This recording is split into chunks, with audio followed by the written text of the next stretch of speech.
పెట్టండి, పెట్టేసేయండి, అన్ని ఒక జాలో పెట్టకండి. నిన్న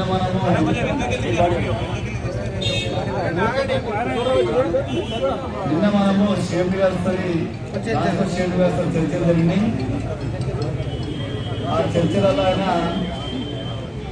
ఇవన్నీ నా పరిధిలో లేవు, ఇవన్నీ గవర్నమెంట్ దృష్టి తీసుకెళ్ళి వాళ్ళ పర్మిషన్తో చేయాల్సి వస్తుంది. మరి మీరు డిప్యూటీ సీఎం గారు మీరు సమ్మేళనం నుంచి ఇస్తే మాట్లాడమని చెప్పిండు. కాబట్టి మీరు ఇమీడియట్గా సమ్మేళనం నిన్నే చెప్పడం జరిగింది. అయితే మేమేమన్నా 10 రోజులు 9 రోజులు సమ్మె చేస్తున్నాం సార్. మీరు అర్థవంతంగా 2 నెలలే మనం సమ్మేళనం మాకు డిప్యూటీ సీఎం గారు దృష్టి దగ్గర తీసుకెళ్ళండి, ఆయన మాట్లాడిన తర్వాత మేము నిర్ణయం తీసుకున్నామని చెప్పడం జరిగింది. అయితే ఈరోజు ఉదయం 10:30కు డిప్యూటీ సీఎం గారి అపాయింట్మెంట్ తీసుకోవడం జరిగింది. సీఎండి గారు, అద్దంకి దయాకర్ గారు, మధ్యవర్తిగా మన కోదండం సారు, మేమందరం కలిసి సీఎండి వీళ్ళందరూ కలిసి డిప్యూటీ సీఎం గారు పోవడం జరిగింది.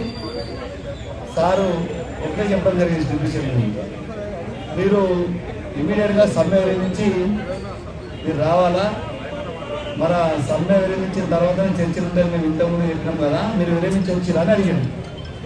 అంటే లేదు సార్, నిన్న సీఎం గారు చెప్పిన మాట వాస్తవమే, కానీ మేము అర్థవంతంగా విరమించలేకపోయినాం, మీ హామీ తీసుకున్న తర్వాత మేము సమ్మె విరమించాలనుకున్నాం సార్, అందుకే మీ దగ్గరికి వచ్చామని చెప్పడం జరిగింది. దానికి మినిస్టర్ గారు ఏమన్నారంటే, సరే ఏదైతే మొత్తం డీటెయిల్గా ఆయన ముంగట మేము అన్నీ చెప్పాము, ఏంది వాళ్ళకి మనకు తేడా ఏమున్నది, ఎట్లా అన్యాయం జరుగుతుంది, కార్మికులు ఎంత ఇబ్బంది పడుతుంది, ఇవన్నీ డిప్యూటీ సీఎం గారి దృష్టి తీసుకెళ్ళాం. ఆయన ఏమనండి, ఇమీడియట్గా సీఎండి గారికి ఏం చెప్పారంటే, వీళ్ళకి ఇమీడియట్గా ఏదైతే మనం చేయగలుగుతామో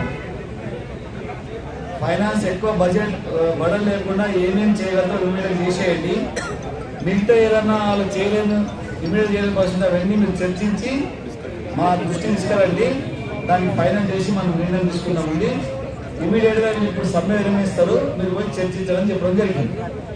అప్పుడు ఇక సీఎం మన మినిస్టర్ గారి దగ్గర సమ్మె విరమించి మనం మళ్ళీ సెక్రటరీకి వచ్చి సీఎం గారితో మాట్లాడడం జరిగింది.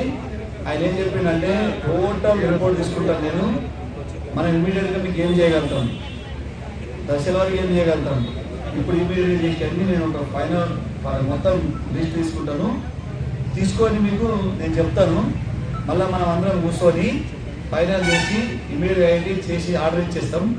కానీ ఉంటే మనం ప్రభుత్వ దృష్టి తీసుకెళ్తాము, మీరు మీ వాళ్ళు చెప్పేసి ఇమీడియట్గా డ్యూటీ ఎక్కమని చెప్పడం జరిగింది. అయితే మేమేమన్నామంటే, సార్ మేము అన్కండిషన్గా మీకు ఏదైతే సమ్మె విరమించినామో మా కార్మికులకు అన్కండిషన్గా జాయిన్ చేసుకోవాలా, ఎప్పుడైతే నిన్న మొన్న అండర్టేకింగ్ కూడా అది మేము ఇయ్యము, మాకు మేము అన్కండిషన్ చేసినప్పుడు మేము అన్కండిషన్ చేసుకుని దానికి ఒప్పుకున్నారు.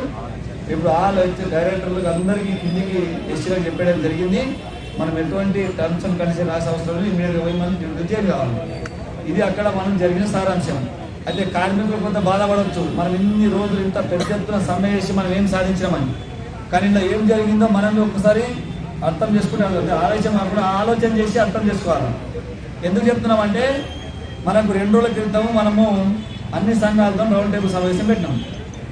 అయితే కార్మికులు కానీ ప్రభుత్వం కానీ యాజమాన్యం కానీ అందరు కలిసి చేస్తున్నారు ఒక భావన ఉండే ఆ రోజు. అప్పటి వరకు ఆ రోజు ఏమైందంటే, ఉన్న సంఘాలన్నీ చేతులు ఎత్తేసినాయి, మేము మీకు సపోర్ట్ చేయలేము, మాకు ప్రభుత్వం ప్రైవేటీకరణ కానట్లా హామీ ఇచ్చింది, మరి మేము మీకు సపోర్ట్ చేస్తామంటే ప్రభుత్వం ప్రైవేటీకరణ చేసేసింది అటు డిపార్ట్మెంట్, కాబట్టి మేము మీకు సపోర్ట్ చేయమని చేతులు ఎత్తేసింది. దానివల్ల చాలామంది కార్మికులు, ఆ సంబంధించిన సంఘాలకు సంబంధించిన కార్మికులు కానీ అక్కడ ఉన్న కింది లెవెల్ నాయకులు